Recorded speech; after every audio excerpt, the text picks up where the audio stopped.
Namaskar. My name is Prem. I'm from Helsinki, Finland.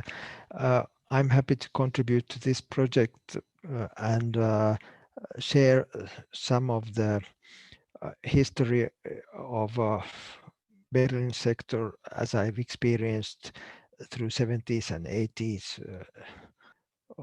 I will shortly go through important events that I have experienced and that have impressed me. And on a later occasion, I had chance to tell more stories and share photos and more details about these events. So my yoga meditation journey started together with that wave of spirituality and meditation and yoga and Indian music that came when Beatles started practicing meditation and playing sitar, and when in 1969 the movie about that Woodstock rock concert went around the world where Ravi Shankar played raga music, which I liked a lot.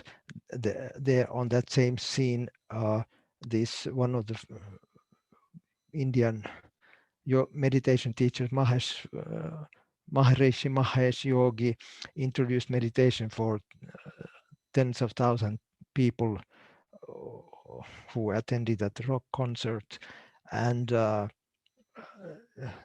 it was a definite like a change in the collective psychology, and a young generation um, revolted against the conservative and uh,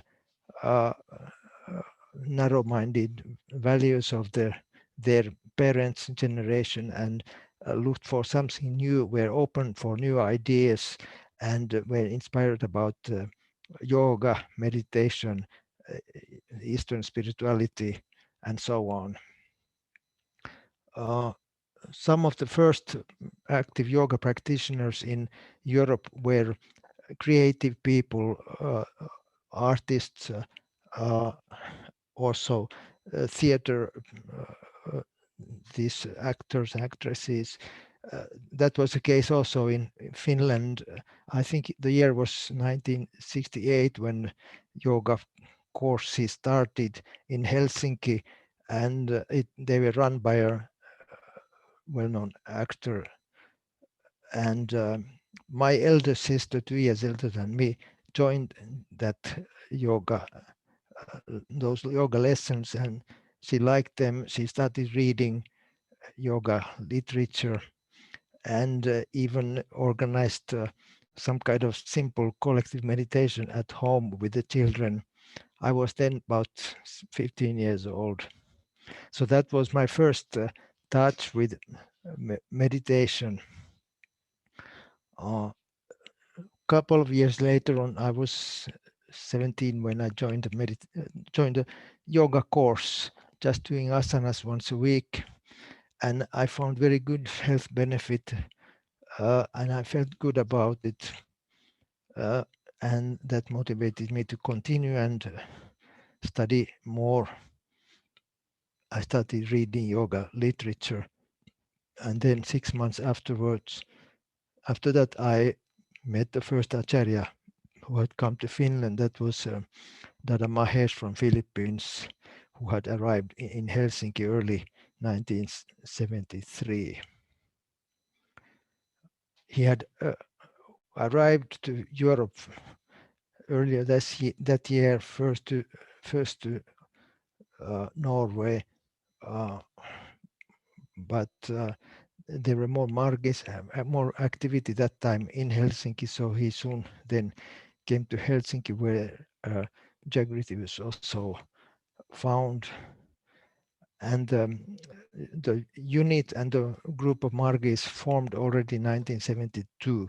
That was when one of the active brothers met Dada Karunananda in Copenhagen, in Christiania, and then invited him over to Helsinki.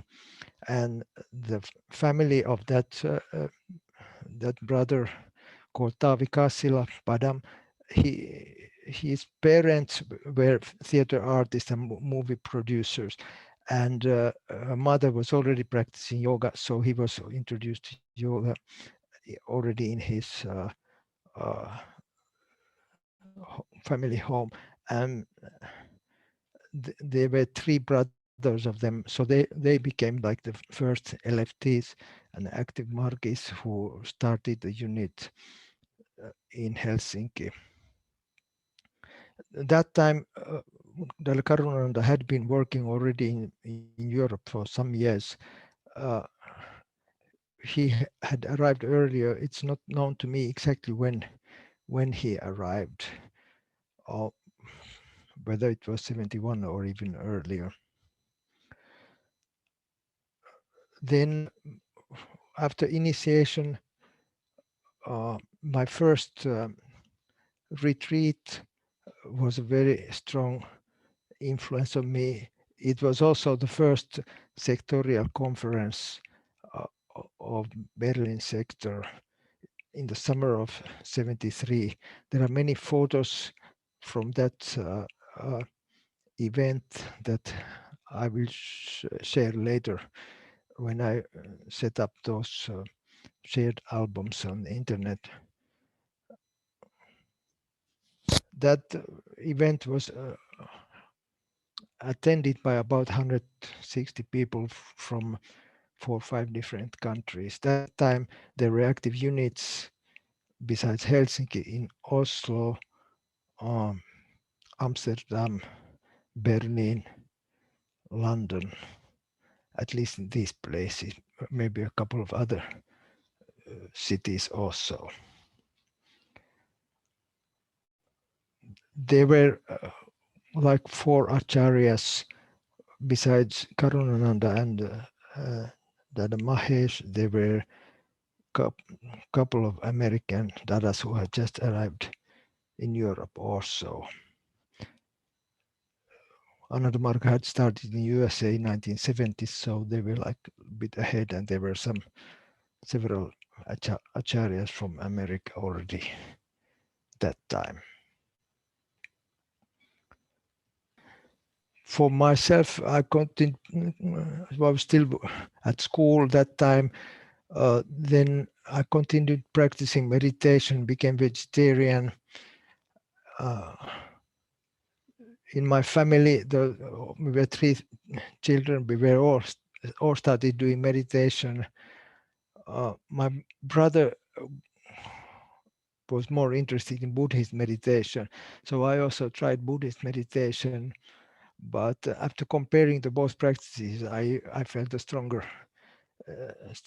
effect with this mantra meditation, and decided to continue with that. Then after the summer retreat in 75, which took place in Norway, I decided to join the LFT training. That time the LFT training had already started the year before in 74. The Timern training center in Braunschweig, Germany had been acquired, and a young Didi from USA called Didi Anamika was made the trainer.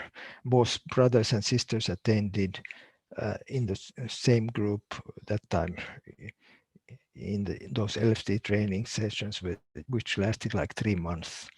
That was very strong experience for me, and helped to establish in 16 points and go deeper in meditation and spirituality and all our practices. And after the LFT training, I decided to work as a LFT instead in Sweden, Norway, and also after meeting Baba and being inspired when he talked about Prout, I also joined as Prout LFT in Copenhagen, helping the Dadas who had just established a global Prout office in Copenhagen.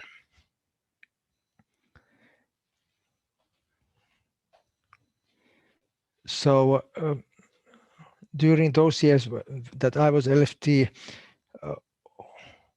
Baba started a large project. It became possible to go to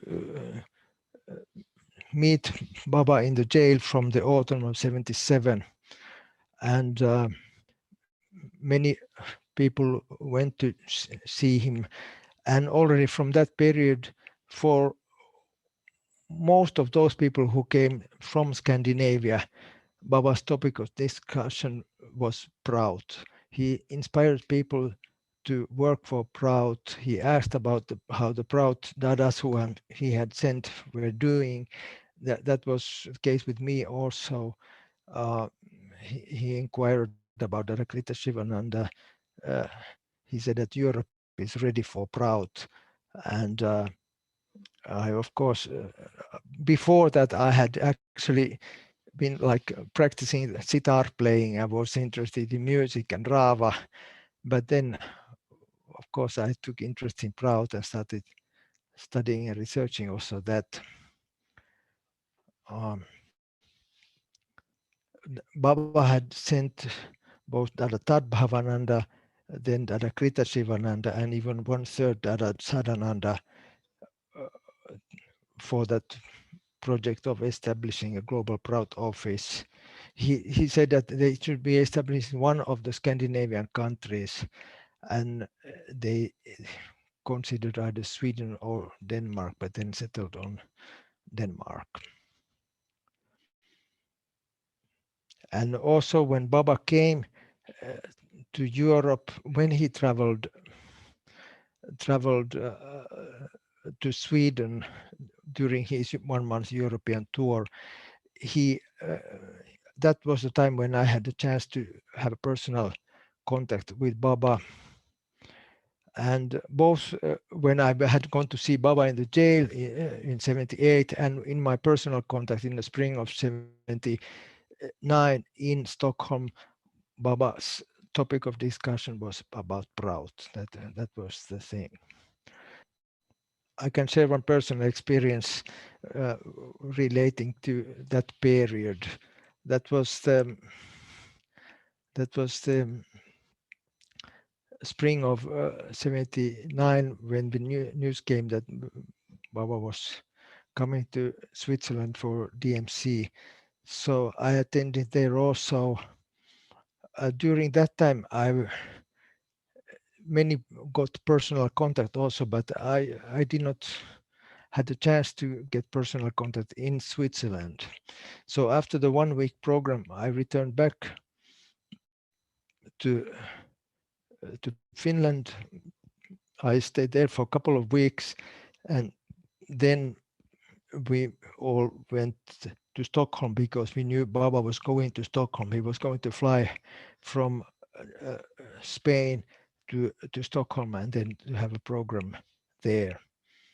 So a couple of days before that program, I had a Baba dream where Baba stood in front of me and he had a piece of paper in front of him.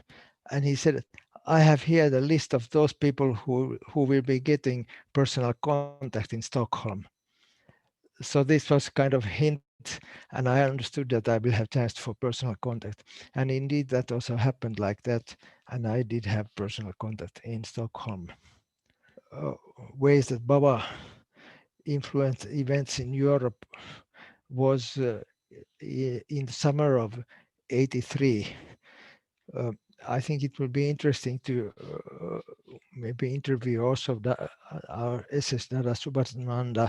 I have heard the story from him, but it was in the August of '73 that in one RDS, Baba called several workers from different countries that were like surrounding Soviet Union. There must have been Hong Kong sector, Berlin sector, probably also Cairo sector, maybe even New York sector included. And then he gathered them all and he told them now it's a time for you to start prachar in the Soviet Union. And that was interesting with the timing because it was the very static period of the Brezhnev era, and nobody expected any liberalization. It was very oppressive uh, and closed society. So Baba knew that things were going to change, and indeed it took only 2 years for Gorbachev to take over and to start his complete liberalization, which then opened the doors for full activity. But that time we had already laid the foundation because Baba had inspired us to start already 2 years ahead. And that time uh, it was also in a period in Helsinki when we had obtained a building for the Didi's school. And that one weekend, Didi had traveled away uh, to somewhere else, and we were some Margis doing renovation there in the building, and we also stayed overnight in the weekend in that building. And while we were sleeping, 1 o'clock in the night, the phone rang, and I went to answer the phone. It was Dada Karunananda, our SS Dada. He said that he has just arrived from India, and that uh, now Baba wants, we have to start prachar in Russia. So now you have to go to Leningrad. That was his message. And then we booked a tourist trip to Leningrad with a bus of young people uh, in the August of 83. It was Dada Mahapragyananda who came with me. And on the bus, Dada started talking with one young American student, sister from USA, who was studying there in St. Petersburg. And he just asked the student, what do you think? Where we want to meet some young people. Where can we meet young people in Leningrad? And she said, oh, sure, there's in a university area, there is a, in a university campus, there's a cafeteria number 25. That time, those cafeterias in the Soviet cities did not have names. They were not private. They had only numbers. So that was cafeteria number 25. So we noted down that. And after arriving the first day, we went to the university campus and found our way to that cafeteria number 25. And then we came in, we came to the cashier to buy something. And in the queue to the cashier, right in front of us, there was a young man with a bit long hair, with round glasses, looking like John Lennon, standing in front of us. And Dada asked him, do you speak some English? Do you often come here? And he replied, oh, sure, sure, I often come here because I can get vegetarian food here. I'm vegetarian. And interestingly, that was our first contact. And he became a Margi.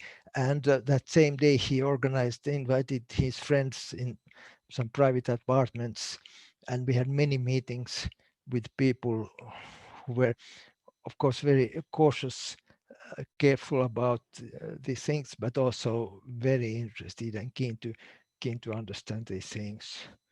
That time, not many spoke English, and somehow I was inspired to start studying Russian language, which I have been practicing ever since. It has become like a hobby for me to maintain that Russian language skill.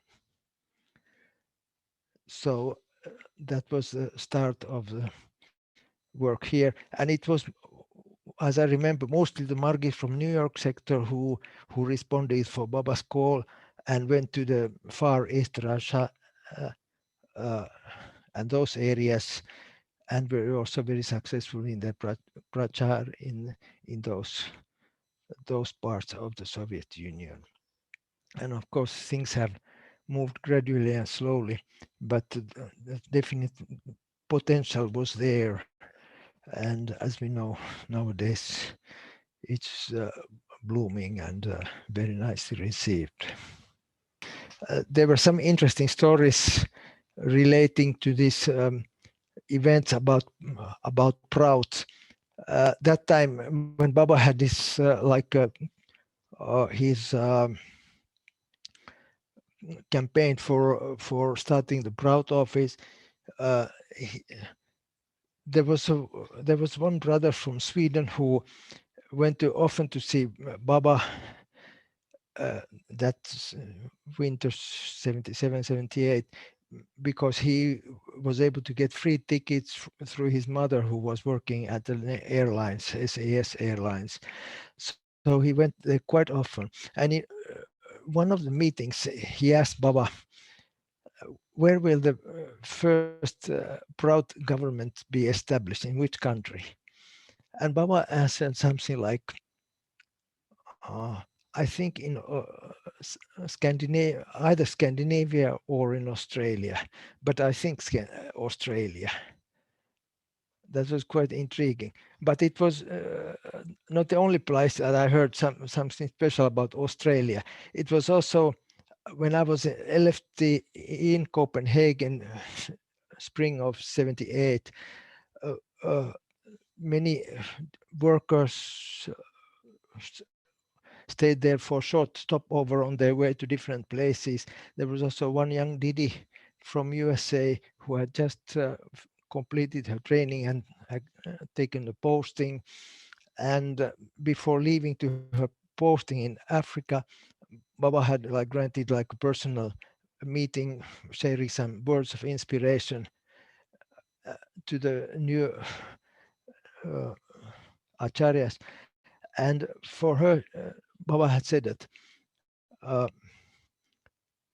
Australia will lead the world in proud, but Africa will lead the world in devotion. Those were the words of inspiration from Baba. He inspired on both the meeting in the jail and in the personal contact in Stockholm. His topic was about proud. He said that he had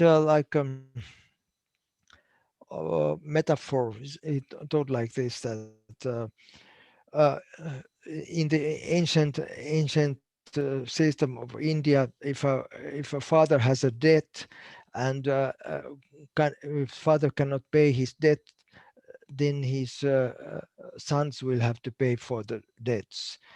And then said that your forefathers have left you a big debt, that your forefathers have uh, divided this human society. And then he made a strong gesture. You will have to rectify the mistakes of our forefathers. It was that time I was with one brother from Turkey in the cell, two of us in front of him. And he said, made strong gesture, you will have to rectify the mistakes of our forefathers. Humanity is one integral entity. So he is emphasized this one human society, neo-humanism, universalism. I also had one strong, when I was LFT, I had one strong Baba dream. And there Baba stood in front of me, and the location was the family business of my parents. They had a plastic workshop, family business. He stood, he was wearing Western clothes, and then he, he had just one message. He said that uh, the cooperative system is much better than private ownership. So like direct message of proud in a dream. And not only that, I've had several Baba dreams during my decades as Margi, but that remains as the most vivid, strongest Baba dream, strongest message. So yeah, that also, and of course, the cooperative movement was something, an aspect of proud that started in Europe And I think it's important for Margis and Prautis to know, like, the cooperative history, how things evolved in 100 years ago, and how these ideas are still alive, and how they are also very much the basis of Prout, the ideas of coordinated cooperation and uh, uh, local economy and uh, cooperative system. So these were just some of the special recollections that I like to mention in this short introductory video. I'm working on building shared internet-based photo albums that I invite people to participate and mark events, times, places, and people from those photos. So it's a nice collaborative project where we can build and maintain the history of uh, Berlin sector throughout the 70s and 80s. Okay, thank you so much. So this is just a preliminary video. We will have more Yes, videos that will tell about the history of Berlin sector.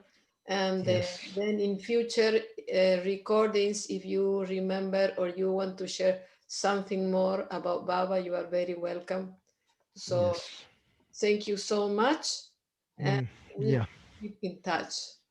yes. Thank you. Thank you so much. Thank you. Namaskar.